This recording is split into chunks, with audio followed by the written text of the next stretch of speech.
Hello बच्चों, class 10th सामाजिक अर्थशास्त्र में हम अध्याय 4 वैश्वीकरण और भारतीय अर्थव्यवस्था के वस्तुनिष्ठ क्वेश्चन हल करेंगे इस वीडियो में, जो आपके वार्षिक परीक्षा के लिए बहुत ही महत्वपूर्ण है।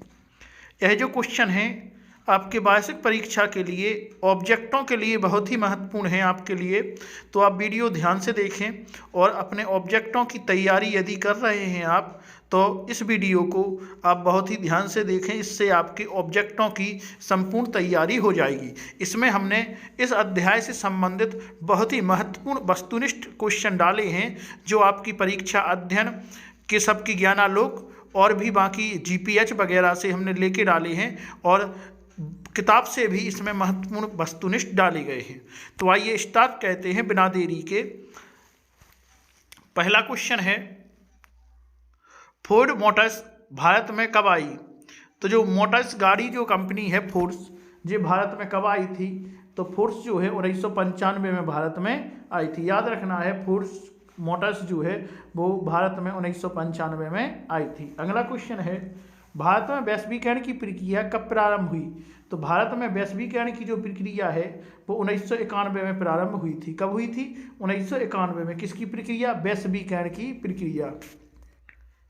अगला क्वेश्चन है हमारा, तीसरा क्वेश्चन है, बहुराष्ट्रीय कंपनियों द्वारा किए गए निवेश को क्या कहते हैं? तो बहुराष्ट्रीय कंपनियां जो निवेश करती हैं उसको हम विदेशी निवेश कहते हैं। कोई भी कंपनी जो है वो बहुराष्ट्रीय यदि कंपनी है तो उसको हम, यदि वो कहीं पे अपनी स्पेक्ट्रम लगाती है, कारखाना लगाती है, या कंपनी कहाँ पे अपना जो सेटलमेंट जमाती है, उसको हम विदेशी निवेश कहते हैं, जो बहुराष्ट्रीय कंपनियां होती हैं। बहुराष्ट्रीय कंपनियां किन्हें कहते हैं? बहुराष्ट्रीय कंपनियां वे कंपनियां होती हैं जिनका मार्केट एक या 3-4 देशों में उनका मार्केट चलता है, या उससे ज़्यादा देशों में वे काम कहती हैं, उनके कारखाने बहुत से देशों में हैं, तो वे कौन सी कंपनियां हैं? बहुराष्ट्रीय कंपनियां कहलाती हैं। आइए अगला चौथा क्वेश्चन है, वैश्वीकरण ने जीवन स्तर के सुधार में सहायता पहुंचाई है? तो किसके? सभी लोगों की। तो वैश्वीकरण जो हुआ है उस वैश्वीकरण में जीवन स्तर के सुधार में सहायता पहुंचाई है, सभी लोगों के जीवन स्तर में सुधार पहुंचाया है। आइए अगला क्वेश्चन है, वैश्वीकरण क्या है? तो हमें बताना है कि जो वैश्वीकरण है वो क्या है।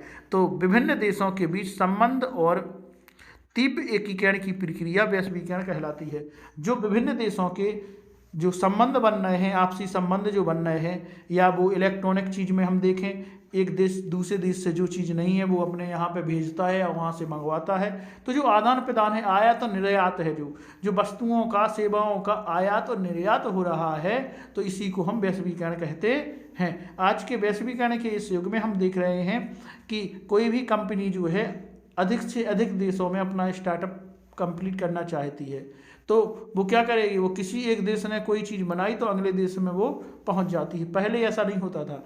पहले क्या था कि जो देश ने जो चीज़ बनाई वो अधिकतर वहीं पे चलती थी, दूसरे देश में बहुत टाइम में पहुंच पाती थी। आज क्या है? आज वैश्वीकरण का युग है। इसी वजह से जो भी चीज़, यदि आप अमेरिका में कुछ चीज़ें देखते हैं तो वही चीज़ आप भारत में भी देखते हैं कि उसी प्रकार से बनती हैं।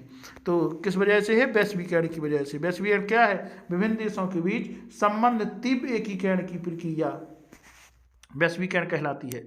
अगला क्वेश्चन, छठवां क्वेश्चन है, वैश्वीकरण के विगत 2 दशकों में द्रुत आवागमन देखा गया है।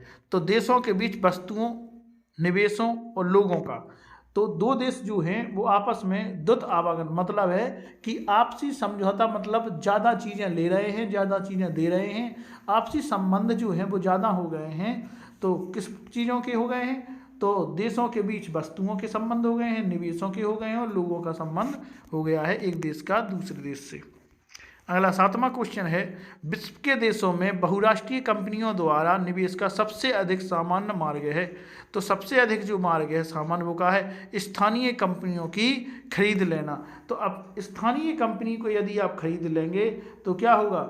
वो कंपनी क्या होगी, बहुराष्ट्रीय कंपनी द्वारा निवेश बढ़ जाएगा, वहाँ पे निवेश हो जाएगा।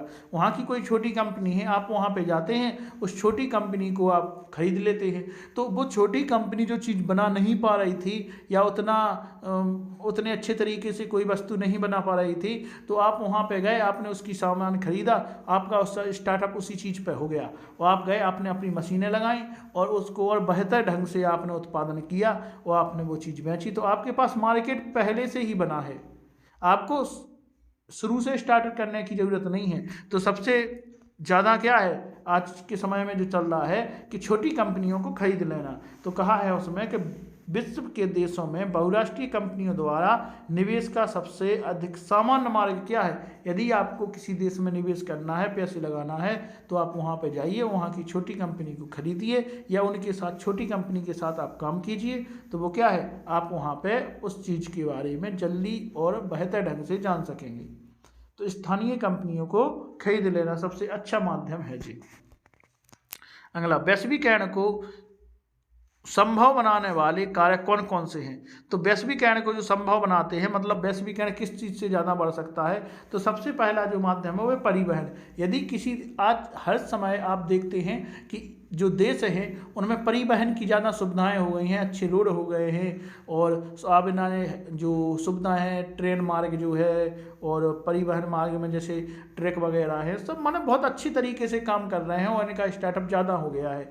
तो जो कंपनियां हैं, यदि कोई कंपनी आएगी, अपना कुछ सामान लगाएगी, तो उसको क्या चाहिए, उसको जो परिवहन है बहुत अच्छा चाहिए। तो आप देखते हैं वैश्वीकरण के इस युग में परिवहन की सुविधाएं बहुत ज़्यादा हो गई, तो जो वैश्वीकरण वो ज़्यादा हो गया है। प्रौद्योगिकी अच्छी बढ़ गई है, सूचना और संचार का माध्यम अच्छा हो गया है। इन्हीं कारणों से जो वैश्वीकरण है वो ज़्यादा बढ़ रहा है, संभव हो रहा है वैश्वीकरण। अगला, उदारीकरण क्या है। तो उदारीकरण क्या है, सरकार द्वारा, जो सरकार होती है, सरकार के द्वारा व्यापक अवरोधकों तथा प्रतिबंधों को हटाने की प्रक्रिया उदारीकरण कहलाती है। मतलब कि आपकी जो विदेश नीतियाँ हैं, उन विदेश नीतियों में आप छूट दे रहे हैं। कहने का तात्पर्य ये है इससे कि आपके यहाँ पे कोई कंपनी आती है विदेश से, तो पहले उस विदेशी कंपनियों को जो यहाँ पे टैक्स देना पड़ता था, या बहुत से ज़रूरी कागजात बनवाने पड़ते थे, या बहुत सी माने यहाँ पे आने के लिए उसको 10 बार सोचना पड़ता था। तो आज वो विदेशी कंपनियां जो आ रही हैं, वो डायरेक्ट अपना स्टार्टअप जमा सकती हैं, उनको कोई एक्स्ट्रा फंड नहीं देना या कोई एक्स्ट्रा कुछ नहीं करना चाह। तो सरकार ने अपने जो नीति हैं, नियम हैं, कैसे बना दिए, सब सरकारों ने अपने नियम जो हैं वो बहुत आसान बना दिए हैं कि कोई भी कंपनी आए हमारे यहाँ पे जल्दी अपना स्टार्टअप तैयार कर सकती है, उसको कोई दिक्कत वाली बात नहीं है। तो सरकार द्वारा क्या हो गया, उदारीकरण हो गई। और जब उदारीकरण हो जाएगा, मतलब सरकार जो है किसी भी कंपनी को जल्दी अपने यहाँ पे जो स्टार्टअप लगाने के लिए जगह दे देगी या कुछ भी कर दे, तो फिर उसको दिक्कत नहीं होगी कंपनी को यहाँ पे आने में। तो यही कारण है कि उदारीकरण हो गया है, इसलिए वैश्वीकरण हुआ है। वैश्वीकरण का सबसे अच्छा कारण ये उदारीकरण है। उदारीकरण क्या है, आप समझ गए ही हैं। उदारीकरण मतलब अपने यहाँ पे कोई कंपनी आ रही है, आप उसको छूट दे रहे हैं लगाने के लिए कि आप लगा सकते हैं, कोई दिक्कत नहीं है, आपको झंझट में नहीं पड़ना है किसी भी। तो सरकार द्वारा व्यापक अवरोधकों तथा प्रतिबंधों को हटाने की प्रक्रिया उदारीकरण कहलाती है। सरकार के जो कठिन नियम थे वो सरल बना दिए हैं, वही उदारीकरण है। अगला 10वां क्वेश्चन है, कौन सी भारतीय कंपनियां बहुराष्ट्रीय कंपनियों के रूप में उभर चुकी हैं। तो आप देखते हैं बड़ी बड़ी हमारी कौन सी कंपनियां हो गई हैं, जो भारतीय कंपनियां थीं वो आज बहुराष्ट्रीय कंपनियां हो गई हैं। जैसे एशियन पेंट, जो एशियन पेंट है आज बहुराष्ट्रीय कंपनियां हो गई है। रेनबैक्सी, टाटा मोटर्स, बहुत सी ऐसी कंपनियां हैं जो क्या हो गई हैं, बहुराष्ट्रीय कंपनियां हो गई हैं। उनका स्टार्टअप बहुत से देशों में चल रहा है। अगला 11वां क्वेश्चन है, बहुराष्ट्रीय कंपनी अपने उत्पाद किस बाजार में बेचती है। तो बहुराष्ट्रीय कंपनियां होगी तो अंतर्राष्ट्रीय बाजार में अपनी चीज़ें बेचेगी बना के। कहाँ पे बेचेंगी, अंतर्राष्ट्रीय बाजार में। तो बहुराष्ट्रीय जो कंपनियां होती हैं, वो बहुराष्ट्रीय कंपनियां कौन होती हैं, वे कंपनियां जो जिनका स्टार्टअप एक या अधिक देशों में होता है, मतलब जो एक या अधिक देशों में काम करती हैं, वो क्या है, बहुराष्ट्रीय कंपनियां हैं। अगला 12वां क्वेश्चन है, सूचना एवं संचार प्रौद्योगिकी को संक्षेप में क्या कहते हैं। तो संक्षेप में इसको आईटी कहते हैं। क्या कहते हैं, आईटी। अगला क्वेश्चन है अंतर्राष्ट्रीय व्यापार को उदार बनाने के लिए नियमों का निर्धारण कौन करता है, या कौन सा ऐसा संगठन है जिसका ध्येय अंतर्राष्ट्रीय व्यापार को उदार बनाना है? तो कौन है? विश्व व्यापार संगठन। जो विश्व व्यापार संगठन है ये क्या काम करता है? जो एक देश और दूसरे देश के जो नियम है उनको सरल बनाने की हिदायत देता है कि आप नियमों को सरल बनाइए जिससे जो कंपनियां हैं आपके यहाँ पे आ सके और दिक्कत एक देश को दूसरे देश से सामान लेने में ना हो या किसी भी चीज़ के संबंध में दिक्कत ना हो, तो आप उस प्रकार से चलिए। तो ये क्या है? विश्व व्यापार संगठन बना है जी, सभी देशों में काम करता है, व्यापार को बढ़ाने वाला ये संबंध है। अगला, वैश्वीकरण का बड़ी संख्या में किस पर बुरा प्रभाव पड़ा है? तो लघु उद्योगों पर। अभी आपने देखा था कि जो वैश्वीकरण है, वैश्वीकरण में आप देखते हैं कोई बहुराष्ट्रीय कंपनियां हैं तो उसको सबसे सरल क्या है?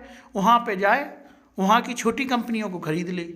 तो जब वहाँ पे जो छोटी कंपनियां हैं सामान बना रही थी और यहाँ पे जो एक बड़ी कंपनी लग गई तो इसका सामान जो होगा वो सस्ता होगा और अच्छा होगा, इसलिए इसका सामान तो देश में ज़्यादा बिक सकता है। लेकिन जो छोटे छोटे स्टार्टअप थे उन स्टार्टअपों का जो सामान नहीं बिकेगा।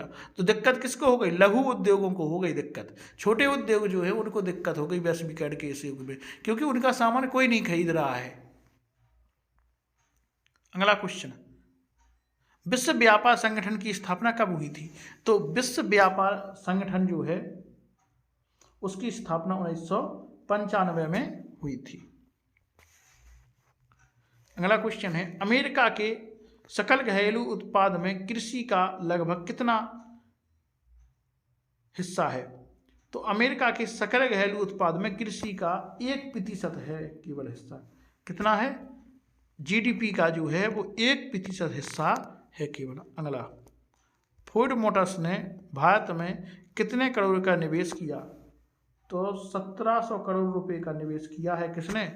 फोर्ड मोटर्स ने अपने यहाँ पे 1700 करोड़ रुपए का। अगला 18वां क्वेश्चन है, अमेरिका की किस बहुराष्ट्रीय कंपनी ने भारत की छोटी तेल कंपनियों को खरीद लिया था? या भारत में खाद्य तेल का सबसे बड़ा उत्पादक कौन है? तो अमेरिका की जो कंपनी थी उसने भारत में आके भारत की छोटी तेल कंपनियों को खरीद लिया था। वो कौन सी है? कारगिल फूड्स। तो कारगिल जो फूड्स है इसने भारत की छोटी छोटी तेल कंपनियों को खरीद लिया था। या खाद्य तेल का सबसे बड़ा उत्पादक कौन सा है? कारगिल फूड्स। अगला 19वां क्वेश्चन है, स्वतंत्रता के पश्चात भारत सरकार ने किस पर प्रतिबंध लगा दिया था? तो विदेशी व्यापार तथा विदेशी निवेश पर स्वतंत्रता के पश्चात भारत ने प्रतिबंध लगा दिया था, क्योंकि उस समय जो हमारी स्थिति थी वो इस लायक नहीं थी कि हम अपने सामान किसी को बेच सकें। क्योंकि हमारे यहाँ पे नई सरकार बनी थी उस समय पे, तो हमें हर चीज़ की ज़रूरत थी, अपनी जनता को खुश करना था और यहाँ पे जो आपूर्ति थी हर सभी चीज़ों की आपूर्ति करनी थी। इस वजह से उस समय पे स्वतंत्रता के पश्चात भारत ने विदेशी निवेश पे या आयात निर्यात पर प्रतिबंध लगा दिए थे। अगला 20वां क्वेश्चन है, वैश्वीकरण से किस उपभोक्ता वर्ग को अधिक लाभ हुआ? तो जो वैश्वीकरण है इस वैश्वीकरण से किस उपभोक्ता वर्ग को अधिक लाभ हुआ? तो शहरी क्षेत्र में धनी वर्ग के, किसके? धनी वर्ग के उपभोक्ताओं को। तो वैश्वीकरण के किस उपभोक्ता वर्ग को सबसे अधिक लाभ हुआ? तो शहरी क्षेत्र के धनी वर्ग के उपभोक्ताओं को इसमें सबसे अधिक लाभ हुआ। जो शहरी क्षेत्र में धनी लोग थे उन्हीं लोगों को सबसे अधिक लाभ हुआ। अगला 21वां क्वेश्चन है, भारत के लघु उद्योगों में लगभग कितने लोग कार्य करते हैं? तो भारत के लघु उद्योगों में 2 करोड़ लोग काम करते हैं। कितने काम करते हैं? 2 करोड़ लोग काम करते हैं लघु उद्योगों में। छोटे छोटे उद्योगों में 2 करोड़ लोग काम करते हैं। अगला क्वेश्चन है हमारा 22वां, आयात कर। आयात पर कर उदाहरण है। तो आयात पर कर क्या कैसे लगता है? तो व्यापार अवरोधक का, किसका लगता है? व्यापार अवरोधक का जो है वो आयात पर कर उदाहरण है। अगला, किस वर्ष सरकार ने भारत में विदेशी व्यापार और निवेश पर बाधाओं को दूर करने का निर्णय लिया था? तो कब किया था? 1991 में भारत सरकार ने विदेशी व्यापार और निवेश पर बाधाओं को दूर करने का निर्णय लिया था। कब? 1991 पर। अगला 24वां क्वेश्चन है, निवेश को संदर्भित करता है। तो निवेश को कौन संदर्भित कहता है? संपत्ति जैसे जमीन खरीदने के लिए खर्च किया गया पैसा निवेश को संदर्भित करता है। अगला क्वेश्चन है हमारा 25वां, वैश्वीकरण की नीति से किस क्षेत्र को लाभ नहीं हुआ है? तो कृषि क्षेत्र को जो लाभ नहीं हुआ है वैश्वीकरण के इस युग में, वैश्वीकरण से किस क्षेत्र को लाभ नहीं हुआ है? तो कृषि क्षेत्र को लाभ नहीं हुआ है। अगला 26वां क्वेश्चन है हमारा, एक से अधिक देशों में उत्पादन करने वाली कंपनियों को क्या कहा जाता है? तो अभी आप देख चुके हैं कि एक से अधिक देशों में जो उत्पादन करते हैं उनको हम बहुराष्ट्रीय कंपनियां कहते हैं। क्या कहेंगे? बहुराष्ट्रीय कंपनियां किसे कहते हैं? ऐसी कंपनियां जो एक से अधिक देशों में उत्पादन करती हैं उनको हम बहुराष्ट्रीय कंपनियां कहते हैं। अगला 27वां हमारा क्वेश्चन है, वैश्वीकरण से कौन सी तकनीक का लाभ स्थानीय कंपनियों को भी मिला? तो वैश्वीकरण से कौन सी तकनीक का लाभ स्थानीय कंपनियों को भी मिला? तो नई और उन्नत जो तकनीक है उसका लाभ मिला है स्थानीय कंपनियों को। जो स्थानीय कंपनी हैं उन्हें अच्छे जो लाभ, मतलब जो अच्छे उन्नत किस्म है या नई तरीका मिले हैं। किसको? जो छोटी स्थानीय कंपनियां थीं उनको। बहुराष्ट्रीय कंपनियां छोटे उत्पादकों से सामान खरीदते हैं। कैसे? कम दर पर। जो बहुराष्ट्रीय कंपनियां होती हैं वो कम दर पर छोटी कंपनियों से सामान खरीदते हैं। अगला, वर्तमान में विश्व के लगभग कितने देश विश्व व्यापार संगठन के सदस्य हैं? तो 160 देश विश्व व्यापार संगठन के सदस्य हैं। अगला 30वां क्वेश्चन है, भारत में नई आर्थिक नीति कब लागू की गई थी? तो भारत में जो नई आर्थिक नीति है वो 1991 में लागू की गई थी। कब की गई थी? 1991 में लागू की गई थी। अगला 31वां क्वेश्चन है, अंतर्राष्ट्रीय व्यापार को उदार बनाने के लिए नियमों का निर्धारण कौन करता है? तो सरकार कहती है। किसका? अंतर्राष्ट्रीय व्यापार को उदार बनाने के लिए। कैसा उदार? मतलब सरल बनाने के लिए कौन नीति निर्धारित करती है? तो सरकार नीति निर्धारित करेगी। और कौन करेगा? सरकार ही है। अगला, फोर्स ने 1700 करोड़ रुपए लागत से अपना संयंत्र कहाँ स्थापित किया था? तो जो फोर्स कंपनी आई थी हमारे यहाँ पे, तो उसने कितने रुपए का निवेश किया था? 1700 करोड़ रुपए का निवेश। लेकिन कहाँ पे स्थापित किया था जी? चेन्नई में। सबसे पहले कहाँ पे? चेन्नई में स्थापित किया था। 33वां क्वेश्चन है, विश्व व्यापार संगठन सभी देशों से कौन संबंधित नियम बनाता है? तो विश्व व्यापार संगठन जो है WTO अंतर्राष्ट्रीय व्यापार से संबंधित नियम बनाता है। तो विश्व व्यापार संगठन सभी देशों से कौन संबंधित नियम बनाता है? तो व्यापार से संबंधित। किससे संबंधित नियम बनाता है विश्व व्यापार संगठन? तो व्यापार से संबंधित नियम बनाएगा। इसको हम WTO भी कहते हैं।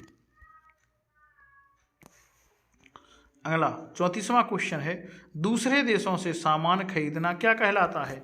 तो यदि आप किसी दूसरे देश से सामान खरीद रहे हैं, आपका सामान आ रहा है। क्या हो रहा है? आ रहा है। तो कहीं से सामान आए मतलब आयात, और भेजेंगे तो क्या होगा? निर्यात।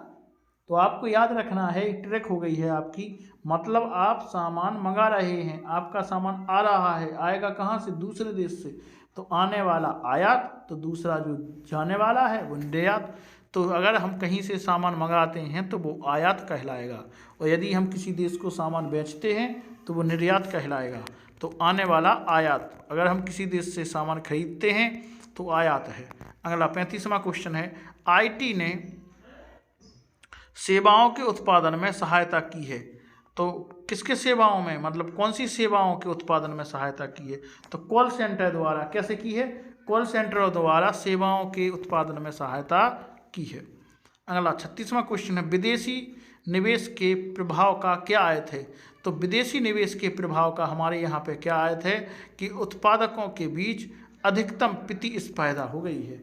उत्पादकों के बीच अधिकतम क्या हो गई है, प्रतिस्पर्धा हो गई है। क्योंकि यहाँ पे कहीं पे यदि विदेशी निवेश हो जाता है तो वहाँ पे बहुराष्ट्रीय कंपनियाँ यहाँ पे आ जाती हैं, तो जो छोटे उद्योग हैं अपनी मनमानी कर रहे थे तो मनमानी भी नहीं कर पाते हैं, क्योंकि जो बहुराष्ट्रीय कंपनियां यहाँ पे आई है वो कम कीमत पर अच्छी चीज़ बना के देगी आपको, तो देश में चलेगा कौन, वही चीज़ चलेगी। तो क्या करते हैं जो लोग, जो छोटी कंपनियां होती हैं जो अपनी मनमानी ना चला के, इनके बीच प्रतिस्पर्धा बढ़ जाती है कि यदि आपका प्रोडक्ट उतना अच्छा नहीं बन रहा है तो आपको प्रोडक्ट के दाम घटाने पड़ेंगे। ठीक है, तो ये है क्या बढ़ जाएगा, प्रतिस्पर्धा बढ़ जाती है। अगला क्वेश्चन है हमारा 37वां, भारत में केंद्र और राज्य सरकारों द्वारा स्थापित औद्योगिक क्षेत्र कौन सा है, सिंच, क्या है, सिंच है।